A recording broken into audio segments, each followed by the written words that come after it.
Well, the NAACP in the state of Alabama, we were horrified to hear this. Is not totally unexpected because there were some rumors of something like this previously, but for the ex-fiance to come out and save a tape for 52 years, I'd like to see what else is on that tape because we, in today's environment, have no place for racism.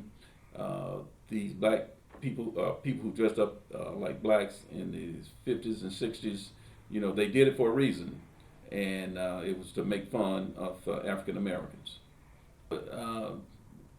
We have leaders, and we have leaders, and you have people who are leader of all the people, and then you have people who are a leader of some of the people, and I'm quite sure back then Auburn was predominantly white school, and she was probably the leader of the SGA then.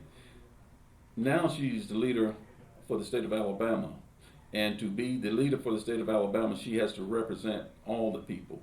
Now, some of the bills that she has signed, particularly those that she has signed that protects the Confederate monument and flag, to me that comes full circle as to why she was so anxious to sign those bills, because those are racist symbols, and that's why she was so anxious to sign those bills. What would you like to know from Governor Ivey now? What would you ask her if you could?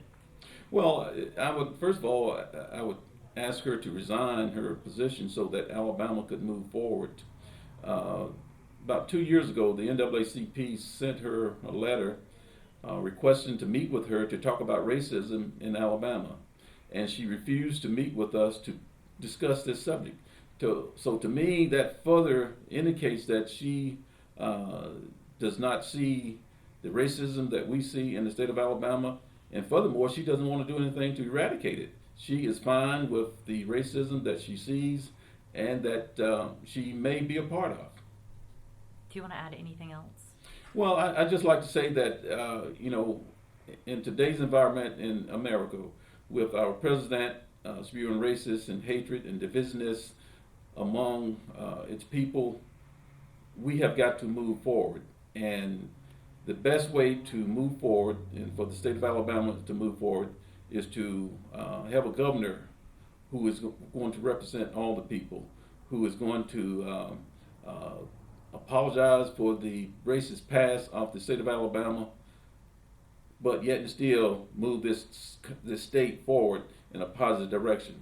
And at this time, I think Governor Ivey has lost, certainly within the African American community, she has certainly lost a lot of faith that people may have had in her. You mentioned that you guys wanted to meet with Governor Ivey to talk about racism issues in Alabama. Yes. Do you feel like there's still a lot of work to be done? Yes, there's a tremendous amount of work, and you see more and more of it every day, and we're just involved in a case down in Pickens County where another African American was shot and killed on yesterday, and we don't have all the facts in it, but from what we've been told, he was a mental patient. And why did the police not use appropriate tactics in trying to apprehend him? Why did they have to shoot him and kill him? And so Alabama, just like America, has a long way to go. When Obama was elected in 2008, everyone was saying, well, we're in a post-racial society. That's the farthest from the truth. We're seeing more of it every day. And again, it's coming from the leader of this country in the name of Donald Trump, and it's filtering on down to people at all levels in the state and local government.